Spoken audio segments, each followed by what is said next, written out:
50 kilometers from the heart of Metro Manila, in the middle of a peaceful lake, surrounded by towns and farms, sits one of the most dangerous volcanoes on Earth.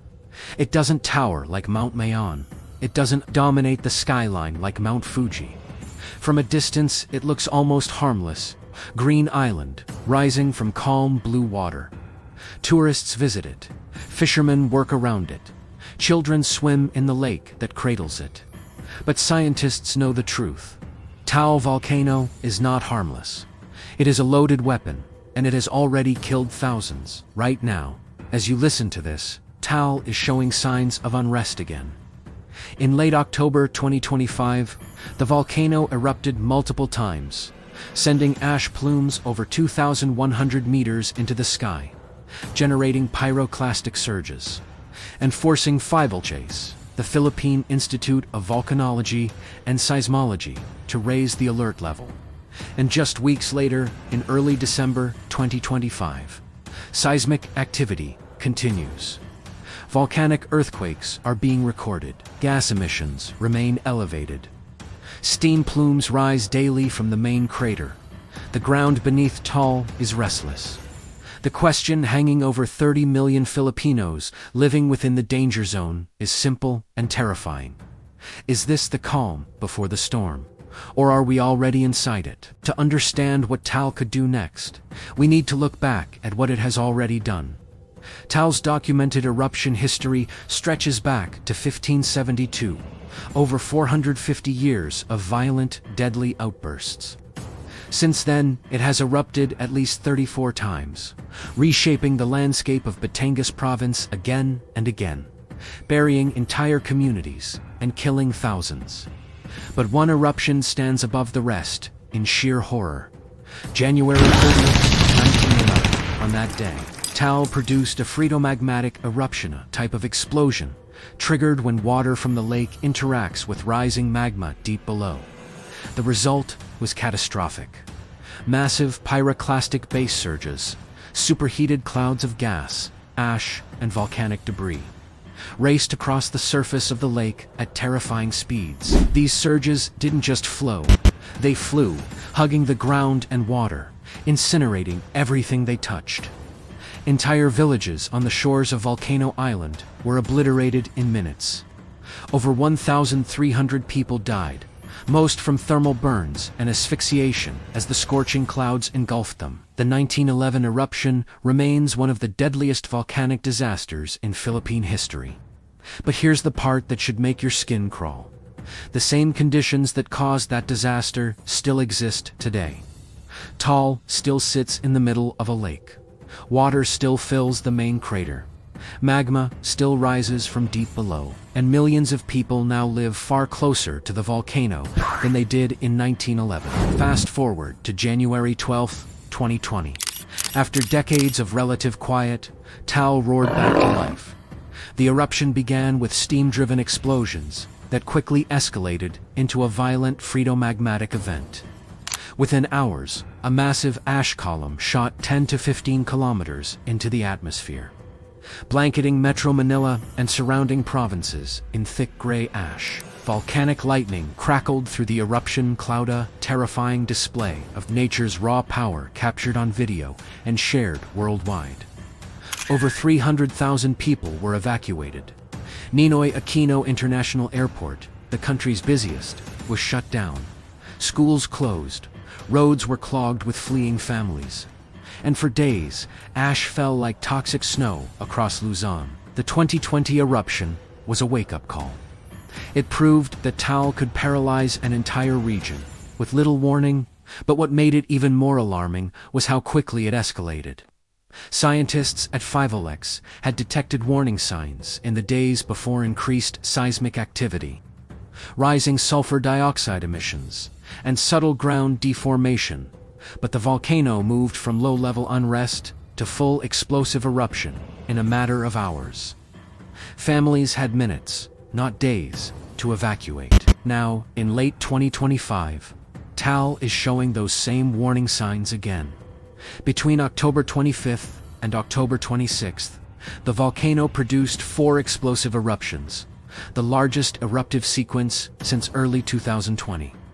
The final eruption on October 26th generated pyroclastic surges and sent a 2,100-meter ash plume into the sky. Incandescent volcanic bombs, chunks of molten rock, were ejected 300 meters above the lake surface. PHIVOLCS immediately raised the alert level to 1, indicating abnormal conditions and advising the public to avoid the permanent danger zone around the main crater. But here's what keeps volcanologists awake at night. Even after those October eruptions, Taal hasn't calmed down. As of early December 2025, PHIVOLCS continues to record volcanic earthquakes, periods of volcanic tremor lasting up to 13 hours, and elevated sulfur dioxide emissions averaging over 1,200 tons per day. Steam plumes rise daily from the crater, sometimes reaching 600 to 1,200 meters high. And on December 4th, 2 minor phreatic eruptions occurred in the early morning hours, sending ash 1.2 kilometers into the sky. What does all of this mean? It means Taal's volcanic system is active. Magma is moving beneath the surface. Gases are venting. The pressure is building. And while scientists cannot predict the exact day or hour of the next major eruption, every indicator suggests the volcano is primed for more violent activity. So what would happen if Taal erupted on a massive scale today? Let's walk through the nightmare scenario step by step, using what we know from science and history. First, the eruption would likely begin with phreatomagmatic explosions, violent blasts, caused by water from the lake, or the crater interacting with rising magma. These explosions generate pyroclastic density currents, also known as base surges, that race across the surface at speeds exceeding 100 kilometers per hour. The temperature inside these surges can reach 700 degrees Celsius or higher. Anyone caught in the path would die within seconds, not from impact, but from inhaling superheated gases that seared the lungs from the inside out. The immediate danger zone includes all of Volcano Island and the high-risk barangays of Agoncillo and Laurel in Batangas.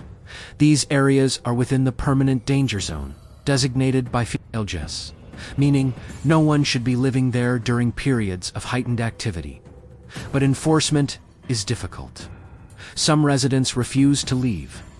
Others return between eruptions to check on homes and livestock. Every person inside that zone during a major eruption is at extreme risk. Beyond the immediate blast zone, ashfall would blanket an enormous area. During the 2020 eruption, ash fell across Metro Manila, Cavite, Laguna, Batangas, Rizal, and even parts of Quezon Province. Roads became impassable. Roofs collapsed under the weight of accumulated ash. Water supplies were contaminated. Respiratory clinics were overwhelmed with patients suffering from ash inhalation.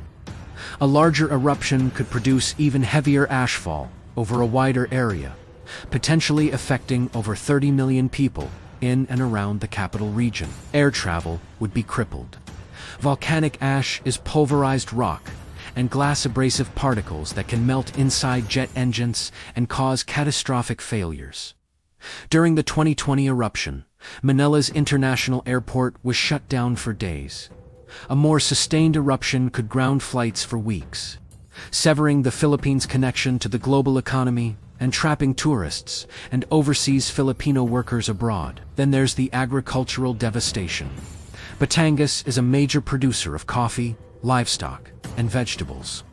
Thick ashfall would smother crops, poison grazing land, and contaminate water sources. Recovery could take years, and for the thousands of families who depend on farming and fishing around Taal Lake, a major eruption could mean total economic collapse. But the most terrifying possibility is one that few people talk about: a caldera-forming eruption. Taal sits inside a massive, ancient caldera-collapsed volcanic structure formed by a prehistoric super eruption that was far more powerful than anything recorded in human history. The 15 by 20 kilometer Talisay caldera is now filled by Taal Lake, which itself is dotted with submerged volcanic vents. While the chances of another caldera-forming eruption are extremely low, The geological capacity exists. If it happened, the destruction would be unimaginable, reshaping the entire region and affecting millions over a vast area. So why does Taal behave this way?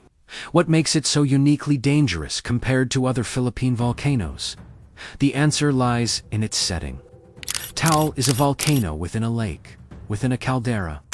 The presence of water both in Taal Lake, surrounding the volcano, and in the main crater itself creates the conditions for explosive phreatomagmatic eruptions. When magma rises and encounters groundwater or lake water, the water instantly flashes to steam, building immense pressure that leads to violent explosions. Monitoring Taal is a constant challenge for PHIVOLCS. The agency operates a comprehensive network of seismometers, GPS stations, gas sensors, and visual observation posts around the volcano. Data is analyzed 24/7, and bulletins are issued regularly to keep the public informed. But because much of the volcanic activity occurs underwater or deep beneath the surface, warning signs can be subtle, and rapid escalation is always possible. As of December 2025, Taal remains at alert level 1, abnormal conditions with low-level volcanic unrest. PHIVOLCS emphasizes that the entire volcano island is a permanent danger zone. Entry is strictly prohibited. The Dong Castilla fissure and areas near the main crater are considered extremely hazardous due to the risk of sudden steam-driven explosions, toxic gas exposure, and possible pyroclastic surges. Yet life continues around Taal. Tourists still visit viewpoints overlooking the lake. Fishermen navigate the waters. Families in Batangas go about their daily routines. This normalcy can be deceptive. It creates a false sense of security, a belief that because nothing major has happened recently, nothing major will happen soon. But volcanoes don't operate on human schedules. Taal's history shows it can go from quiet to catastrophic in hours. For the millions of Filipinos living within Taal's reach, the question is no longer if the volcano will erupt again, but when and whether they will be ready when it does. Preparedness begins with understanding the alert system. PHIVOLCS uses a 5-level alert scale for Taal. Alert level 0 means normal, non-eruptive conditions. Alert level 1, the current status, indicates abnormal activity and prohibits entry to Volcano Island. Alert level 2 means increased unrest with possible magmatic intrusion. Alert level 3 signals magmatic unrest with possible hazardous eruption within days to weeks. And alert level 4 means a hazardous eruption is imminent or ongoing. Every household in high-risk areas should have an emergency kit ready. Water, food, flashlights, first aid supplies, N95 masks to filter ash, battery-powered radios, and copies of important documents. Families should agree on evacuation routes and meeting points. Schools and workplaces should conduct regular evacuation drills.